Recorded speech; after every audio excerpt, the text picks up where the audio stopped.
This is Ishita, welcome back. तो कैसे आप सब? एकदम बढ़िया, एकदम मस्त। तो आज मैं क्या लेके आई हूँ आपके लिए? कुछ नया, है ना? So I am very sorry for not being regular. All these days I couldn't upload anything, but मुझे पता है किसी को फ़र्क भी नहीं पड़ता क्योंकि मेरे वीडियोस बहुत कम बच्चे ही, यानी कि कम लोग ही देख रहे हैं। बट एनीवेज, मैं आपको हेल्प करती रहूँगी। I try my best to help you guys. So here I am again, long time no see. So I am back again with something very new, जो कि आपके इस सेशन में बहुत मदद करने वाली है। अभी आप सभी का नया सेशन शुरू हो चुका है, बी क्लास 9, क्लास 10 और एनी क्लास। तो सारे क्लासेस के नए सेशन अभी शुरू हो चुके हैं। सो आज हम थोड़ा क्लास 10 को फोकस में रखते हुए, लाइमलाइट में रखते हुए, हम क्लास 10 के लिए कुछ लेके आए हैं। So I bought something for you. मैं आपके लिए कुछ लेके आई हूँ। आई डिड नॉट ब्रिंग और I did not buy anything for you guys, but I am here to tell you something. So class 10 students, listen up. If you don't want to regret your decisions by the end of the year, you need to avoid these major 5 mistakes. Trust me, these can seriously mess up your preparation final goals. कुछ ऐसी mistakes है जो कि बहुत से बच्चे करते हैं, उनका प्रिपरेशन बर्बाद हो जाता है। बट वी डोंट वांट, है ना, हमें हमारे प्रिपरेशन को बर्बाद नहीं करनी, क्योंकि हमारा जीत फिक्स है ब्रो, फिक्स है। सो उसी जीत को हासिल करने के लिए हम कुछ ऐसे मिस्टेक्स के बारे में डिस्कस कर लेंगे पहले से ही, ताकि हम वो मिस्टेक्स को हमारे प्रिपरेशन में ना दोहराएं, हम अवॉइड करने की पूरी कोशिश करेंगे, है ना। तो ये कुछ 5 मेजर मिस्टेक्स होने वाली हैं जिनके बारे में मैं आज बात करूँगी और मैं आपको समझाऊँगी भी। तो प्लीज़ अटेंशन के साथ सुनिए। आप इस वीडियो को 1.5x पे भी कर सकते हैं, so that you can save your time. और अगर आपको मेरी वीडियोस से थोड़ी सी भी मदद मिल रही तो प्लीज़ इस चैनल को सब्सक्राइब कर लीजिए for more such videos, and also like कर दीजिए मेरे वीडियोस को और अपने दोस्तों के साथ भी शेयर कर दीजिए ताकि उनको भी मदद मिल जाए। तो चलिए शुरू करते हैं हमारे मिस्टेक नंबर 1 से। तो अब हम चलते हैं हमारे मिस्टेक्स की तरफ। सो पहली बात तो ये जान लीजिए कि मिस्टेक्स जानना आपके लिए क्यों ज़रूरी है। क्यों ज़रूरी है? ताकि हम हमारे प्रिपरेशन को टॉप नॉच बना सकें, ताकि हम हमारे प्रिपरेशन को स्मूथ बना सकें, है ना। तो ये कुछ ऐसी चीज़ें हैं जिनके लिए हमें जानना ज़रूरी है कि ऐसी कौन सी मिस्टेक्स है जो अगर हम करेंगे तो उसके कॉन्सिक्वेंसेस क्या हो सकते हैं। क्योंकि आप खुद गलती करने से अच्छा है किसी और की गलती से आप सीखो, है ना। तो ये कुछ ऐसे मिस्टेक्स है जो कि 5 मेजर मिस्टेक्स है, मैं आपके लिए लेके आई हूँ। तो उन्हें अच्छे से सुनिए, समझिए और ज़्यादा से ज़्यादा ट्राई कीजिए कि आप अपने प्रिपरेशन में ये कुछ मिस्टेक्स ना ही करें तो ही अच्छा होगा। तो चलिए चलते हैं हमारे मिस्टेक नंबर 1 पे, इग्नोरिंग द सिलेबस। ये बहुत से बच्चे करते हैं, लाइक बीट एनी क्लास। हर एक बच्चा, लाइक आप देखोगे तो लाइक 90% बच्चे, या फिर आप 99% ही ले लो, या फिर 100% ही आप सीधा ले लो। 100% बच्चे होते ही है, 99% बच्चे ऐसे होते हैं जो कि उन लोग को सिलेबस के बारे में पता ही नहीं है। सेशन शुरू हो चुका है, मेरा सेशन कल से शुरू हो गया, परसों से शुरू हो गया, लेकिन मेरे को सिलेबस का कुछ भी नहीं पता। पता ही नहीं है कि सिलेबस में क्या आ रहा है, क्या है, पूरे साल मुझे क्या पढ़ना है, किस चैप्टर का कितना मार्क्स है, कौन सा चैप्टर कितने वेटेज का रख रहा है, मेरा पैटर्न कैसे रहने वाला है, एग्ज़ाम का पैटर्न कैसे रहने वाला है, कैसे क्वेश्चंस आएंगे, क्या, मतलब कुछ भी नहीं पता है। मतलब उनको एक अपने क्लास का सिलेबस का, उस सब्जेक्ट का एक ओवरव्यू ही नहीं है, जो कि बहुत ही गलत है। पढ़ाई करनी तो सबको होती है, पर बिना सिलेबस समझे गलती मत करना। सिलेबस पहले समझना स्मार्ट स्टडी का फर्स्ट स्टेप है, ठीक है, सॉरी, फर्स्ट स्टेप है। जैसे कि अगर आप मेरे पहले की वीडियो में देखोगे, आप अगर मेरे चैनल पे जाओगे तो आपको वहाँ पे एक वीडियो, ये वाला जो वीडियो है यहाँ पे आ रहा होगा अभी, ये वाला वीडियो आपको मिलेगा जहाँ पे मैंने बताया है कि सिलेबस जानना कितना इम्पॉर्टेंट है। आपका सेशन शुरू होने से पहले सिलेबस जानना बहुत इम्पॉर्टेंट है। अगर आप रैंडमली चैप्टर्स उठा के पढ़ोगे तो ज़रूरी टॉपिक्स स्किप हो सकते हैं, क्योंकि आपको पता नहीं है कि सिलेबस में मतलब क्या कैसा है, कौन सा चैप्टर को ज़्यादा वेटेज होता है, आपको ये सब पता नहीं है। You are not clear with all those things, right. आपका मतलब माइंडसेट सिलेबस को लेके क्लियर नहीं है, तो उससे आपकी स्टडी को बहुत हद तक इफ़ेक्ट कर सकता है। तो लेकिन एक सोल्यूशन ज़रूर है, प्रॉब्लम है, सोल्यूशन पे भी फोकस करना है हमें। सोल्यूशन है कि सिलेबस एनालिसिस पहले कर लो। अभी सेशन शुरू हुआ है आपका, तो उससे पहले अभी स्टार्ट हुए शायद 2 दिन या 1 हफ्ते हुए होंगे, तो अभी आपके पास थोड़ा टाइम अभी भी है। तो सिलेबस निकालो, आप वेबसाइट में जाओ, CBSE के वेबसाइट में जाओ, आपका कोई भी बोर्ड है आप वहाँ पे जाओ, आपको वहाँ पे सिलेबस ऑलरेडी मिल जाता है, करिकुलम ऑलरेडी आउट हो जाते हैं और अभी तो सेशंस भी शुरू हो गए हैं नए सेशन के लिए 2025-26 के लिए। तो आप एक सिलेबस को ओवरव्यू ले लो, ठीक है। ओके, सो जैसे कि अभी हम सोल्यूशन के बारे में बात कर रहे हैं, सिलेबस एनालिसिस पहले कर लो और उसके बेसिस पे स्टडी प्लान बनाओ, क्योंकि अभी आप जिस भी क्लास में हो, इफ़ यू इन क्लास 9 और 10, तो आपको स्पेशली कंसिस्टेंसी की बहुत ही ज़्यादा ज़रूरत है। तो आप एकदम टेंशन फ्री होके पहले आप सिलेबस पे ध्यान दो कि सिलेबस क्या है, कैसा है, इग्नोर मत करो उसको। ये आपका मिस्टेक हो सकता है जो आपके प्रिपरेशन में अड़चने ला सकता है। अब हम चलते हैं मिस्टेक नंबर 2 पे, no proper time management. Okay, so ये एक बहुत ही बड़ा प्रॉब्लम है, प्लस ये बहुत से बच्चे करते हैं। मतलब ये जो मैं भी आपके साथ मिस्टेक्स लेके आई हूँ बहुत ही कॉमन है ना, तो इसलिए हम इनके बारे में आज बात कर रहे हैं। बहुत से बच्चे ऐसे मिस्टेक करते हैं कि उनका एक प्रॉपर टाइम मैनेजमेंट नहीं होता। मतलब एक दिन उन्होंने 2 घंटे पढ़े, कल उन्होंने 3 घंटे पढ़ लिए, परसों वो लोग फिर 10 घंटे बैठ के पढ़ रहे, उसके नेक्स्ट डे वो पढ़ ही नहीं रहे हैं। तो एक ऐसा मतलब एक यूनिफॉर्मली कुछ नहीं चलता है, ना ही आपका प्रॉपर टाइम मैनेजमेंट हो रहा है, जिसकी वजह से आपको बाद में प्रॉब्लम बहुत फेस करनी पड़ती है। क्लास 10 का जो सिलेबस है वो लिमिटेड भी है, लेकिन थोड़ा ब्रॉड भी है, डिटेल्ड भी है। तो अगर आप ऐसे ही टाइम वेस्ट करते रहोगे इधर उधर, तो लास्ट मिनट स्ट्रेस तो पक्का होगा। जो लास्ट मिनट का पैनिक होता है एग्जाम से पहले, ओ माय गॉड मैंने कुछ नहीं पढ़ा, आपको सिलेबस नहीं पता है, आपने अच्छे से प्रॉपर टाइम लेके पढ़ा नहीं है, तो फिर आपको लास्ट मिनट में बहुत प्रॉब्लम फेस करना पड़ेगा। आपने सुना होगा बहुत लोगों को ये सब कहते हुए, अभी टाइम है और टाइम है, 2 महीने बचे हैं, 2 महीने में आराम से हो जाएगा पूरा सिलेबस। पर नहीं, आराम से कुछ भी नहीं होने वाला है, तुम्हें मेहनत करनी पड़ेगी और कंसिस्टेंटली मेहनत करनी पड़ेगी। ये जो फ्रेज़ है ना, अभी टाइम है, इसे ही सोच के बहुत लोग डिले करते रहते हैं। फिर बोर्ड्स के टाइम पे उनको टेंशन होता है, रात भर पढ़ते रहते हैं, दे आर लाइक मेरा सिलेबस कंप्लीट नहीं हुआ, मुझे पता नहीं सिलेबस क्या है, ये क्या है, वो क्या है। मतलब वो ऐसे एक प्रॉब्लम में, मतलब ऐसे एक टेंशन में आ जाते हैं जो उनको शायद पता भी होता है, वो भूल जाते हैं। मतलब वो सिचुएशन एक्सप्लेन की नहीं जा सकती कि लास्ट मिनट में कैसा फील हो रहा होता है। तो उसका भी एक सोल्यूशन है। तो उसका ये सोल्यूशन है कि आपको एक कंसिस्टेंट स्टडी शेड्यूल बनाना होगा, आपको बना के रखना होगा। छोटी छोटी एफर्ट्स डेली से एंड में सब सॉर्टेड रहेगा। आप धीरे धीरे मतलब उसके ऊपर काम करते रहोगे, तो जब आपका एंड रिज़ल्ट निकल के आएगा ना, वो बहुत अच्छा होगा। एक घर ऐसे ही नहीं बन जाता है एक दिन कोई उठा और घर एकदम बना दिया एकदम, नहीं, ऐसा कभी नहीं होता है। एक दिन उसका ईंटा, पत्थर, मिट्टी, मतलब वो स्टेप बाय स्टेप वो चीज़ चलता रहता है। तो आप भी स्टेप बाय स्टेप करो कंसिस्टेंसी के साथ। आप देखोगे जो जिस दिन आपका बोर्ड होगा, फिर आपका जो बोर्ड का रिज़ल्ट भी आएगा, तब आपको खुद खुशी होगी कि यार मैंने बहुत मेहनत की, कंसिस्टेंटली मैंने पढ़ा। तो लास्ट के 1-2 महीने में तो सिलेबस आप कंप्लीट करके भी बहुत अच्छा कर सकते हो, लेकिन अगर आप कंसिस्टेंटली हर रोज़ पढ़ोगे, कंसिस्टेंटली एक आप शेड्यूल बनाओगे, तो आप फ़ायदे में रहोगे। तो ये चीज़ याद रखना। तो मिस्टेक नंबर 2 जो है, नो प्रॉपर टाइम मैनेजमेंट, ये बहुत ही कॉमन है हर एक क्लास के बच्चों के अंदर। तो इसके ऊपर आप काम कीजिए, ट्राई कीजिए कि आप इस मिस्टेक को बिल्कुल भी ना करें। अब हम चलते हैं मिस्टेक नंबर 3 पे। ओके, बकवास करते हैं। सो मिस्टेक नंबर 3 है इग्नोरिंग NCERT एंड बेसिक्स। ये बहुत ही ज़्यादा कॉमन है कि मैंने बच्चों को कहते ही सुना है, दे आर लाइक NCERT वो मेरे बाएं हाथ का खेल है, उसको मैं एक बार रीड करूँगा वो हो जाएगा, छोड़ो उसको।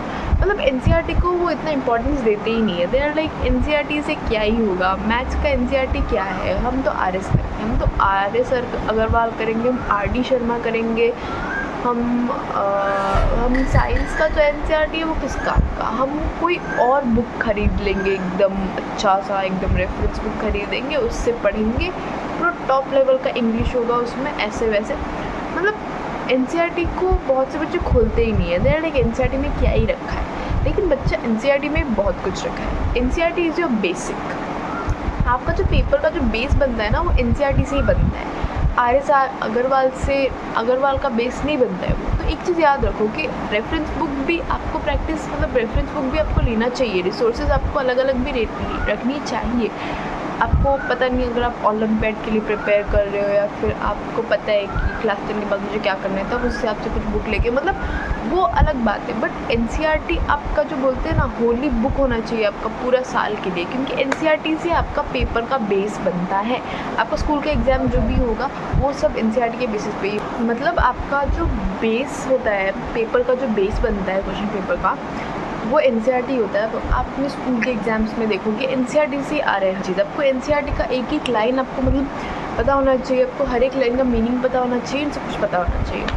मार्केट में आपको शॉर्टकट्स और फैंसी बुक्स मिलती हैं, पर सबसे पहले NCERT सॉलिड रखो। NCERT आपका क्लियर होना चाहिए, उसके बाद आप आपका NCERT क्लियर होने के बाद गो for other books, go for question banks, मतलब तब आप और सारे बुक्स लेके आओ।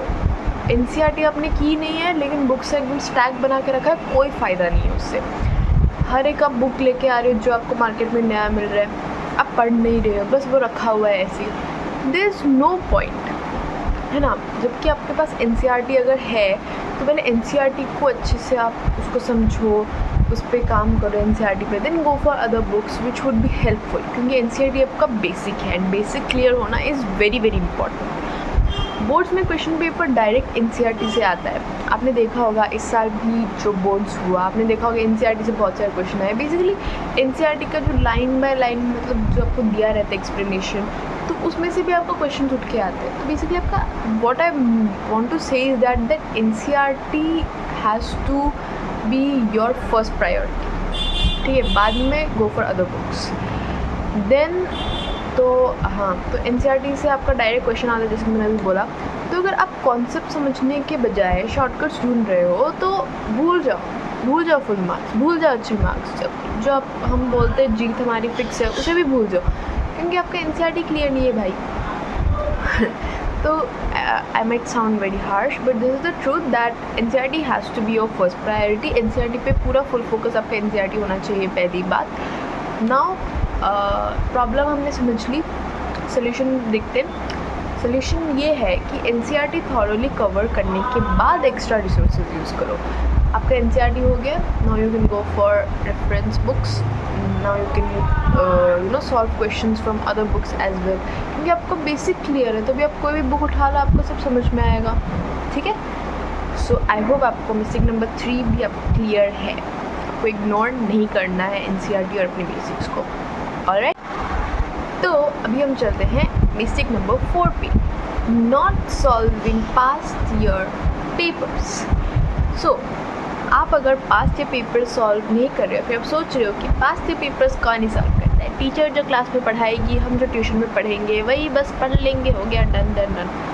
No, past year papers, sample papers, ये ऐसे पेपर्स हैं जो कि बहुत इंपॉर्टेंट है। और क्लास 10th जो ये क्लास है, लाइक क्लास 10 बोर्ड्स के लिए जो पेपर का जो पैटर्न है वो समझना बहुत ज़रूरी है। It's very important, it's very very crucial. हम इसके बारे में बात करेंगे कि पेपर पैटर्न समझना क्यों ज़रूरी है, उसके लिए और एक वीडियो भी मैं बनाऊंगी जिससे आपको और भी प्रॉपर क्लैरिटी मिल जाएगी। लेकिन आपने ये हर किसी को कहते हो, सुना अपने सीनियर्स को, टीचर्स को, कि पेपर पैटर्न जानना बहुत ही ज़रूरी है। मतलब आपने सोचो, आपने थ्योरी समझ लिया, अच्छा ये साइंस का एक टॉपिक है, ये सोशल का एक टॉपिक है, फिर ये मैथ्स का एक टॉपिक है। लेट्स से मैथ्स का कोई टॉपिक आपने लिया या फिर कोई चैप्टर लिया, आपको समझ में आ गया, चलो ट्रिगोनोमेट्री हमने ले लिया, ट्रिगोनोमेट्री आपको समझ में आ गया, अच्छा ये फार्मूलाज है, ऐसे एप्लीकेशन होता है, ऐसे करते वैसे करते, मतलब आपने देख लिया, कोई टीचर आपको समझा रहा है, आपने समझ भी लिया, बट आपने उसका प्रैक्टिकल एप्लीकेशन नहीं किया। आपको थ्योरी समझ में आ गई कि आपने प्रैक्टिकल एप्लीकेशन किया या नहीं किया, क्या आपने क्वेश्चन सॉल्व किए, नहीं। उससे आपको बहुत प्रॉब्लम होने वाली, एग्ज़ाम के दिन बहुत ज़्यादा ही स्ट्रगल करोगे आप, क्योंकि आपने क्वेश्चन सॉल्व नहीं किया है। आपको क्वेश्चन सॉल्व करके आपको एक चीज़ ये पता चलता है कि मेरा टॉपिक कितना क्लियर है, वो सब्जेक्ट, वो चैप्टर कितना क्लियर है, मुझे और कहाँ पे मुझे इम्प्रूव करने की ज़रूरत है। वो हर एक पॉइंट और हर एक एस्पेक्ट उसका निकल के आता है जब आप प्रैक्टिकल एप्लीकेशन करते हो। लेकिन आपका थ्योरी क्लियर है, आपको पता है, वो प्रैक्टिकल एप्लीकेशन आपको मतलब आता ही नहीं है, आपको पता ही नहीं है कैसे करना है, तो you will really struggle. So to avoid that, please don't do this mistake that you're not solving questions, not going through your PYQs, sample papers. तो ये सारी चीज़ें हैं जो कि आपके प्रिपरेशन को और भी बेहतर बनाती है, तो you really need to focus on them. Okay, so अभी हमने प्रॉब्लम के बारे में बात कर ली, अब हम सोल्यूशन के ऊपर आते हैं। तो हमारा सोल्यूशन ये है कि प्रीवियस ईयर और सैम्पल पेपर सॉल्व करो, it's the biggest hack for board exams. Are you clear? Are we clear? So now let's hop in to mistake number 5. Now last but not least, mistake number 5. तो ये जो मैं आपके लिए सारे mistakes लेके आई थी, ये बहुत ही कॉमन मिस्टेक्स है अमंग स्टूडेंट्स. वेट, वीडियो ख़त्म नहीं हुई है, 5th मिस्टेक के बारे में अभी भी डिस्कस करना बाकी है. Just listen up to me for a minute कि ये जो मिस्टेक्स है ये बहुत कॉमन है स्टूडेंट्स के अमंग, राइट. सो इन्हें डिस्कस करना बहुत ही ज़रूरी है. जैसे कि मैंने वीडियो के पहले में आपको बोला था कि आप खुद गलती करने से अच्छा है आप किसी और की गलती से सीख लो कि अच्छा उसने ऐसा गलती किया था, ये कुछ ऐसे मिस्टेक्स है जो कि करने से शायद मेरे प्रिपरेशन में कुछ गड़बड़ हो सकती है, तो I try to avoid them. तो इससे आपको, आई होप आपको इस वीडियो से बहुत कुछ जानने को मिला होगा, सीखने को मिला होगा, एंड आई होप कि आपको ये वीडियो हेल्पफुल लगी होगी. तभी हम चलते हैं हमारे मिस्टेक नंबर 5 को डिस्कस करने के लिए. ये बहुत ही इंपॉर्टेंट है. अगर आपको और भी चाहिए, अगर आपको और भी जानना है कि और क्या क्या मिस्टेक्स हो सकती है, हमसे भूल चूक हो सकती है प्रिपरेशन के दौरान, क्लास 9 या 10 के दौरान, तो प्लीज़ आप मुझे कमेंट में बताइए, मैं आपके लिए ज़रूर से लेके आऊँगी वो video. And now talking about the mistake number 5, it's very very important. Please pay attention. और ये जानना आपके लिए बहुत बहुत ज़रूरी है, ये वो हर एक बच्चे के लिए जानना ज़रूरी है जो कि बहुत ही एंथुजियास्टिक है अपने प्रिपरेशन के लेकर. लेकिन इस मिस्टेक को गलती से ही मत करना, taking health and stress lightly. एक सेकेंड, तुम हेल्थ का ध्यान बिल्कुल भी नहीं रखते, वो मुझे पता है. जब बच्चे बहुत ही एंथुजियास्टिक होते हैं, they are focused on their goal, वो भूल जाते हैं कि यार हेल्थ छोड़ो. मतलब ऐसा लगने लगता है कि सोना भी टाइम वेस्ट है, खाना भी टाइम वेस्ट है. तब वो हर चीज़ को, मतलब अपने हेल्थ को बहुत मतलब टेकन फॉर ग्रांटेड लेने लगते हो. बट बाद में आपका हेल्थ आपको एक बहुत बड़ा सा चाटा मारेगा, जिससे आपको बाद में बहुत प्रॉब्लम होने वाली है. एंड स्ट्रेस प्लीज़ मत लो. मुझे पता है आपके अंदर वो क्लास 10 का एक डर रहता है कि क्लास 10 हो, बट चिल. आप मेरा वो वाला वीडियो जाके देखो, मिसकंसेप्शन अबाउट क्लास 10, जिससे आपको थोड़ी राहत मिलेगी कि आप जो सोच रहे हो क्लास 10 के बारे में वैसा कुछ भी नहीं है.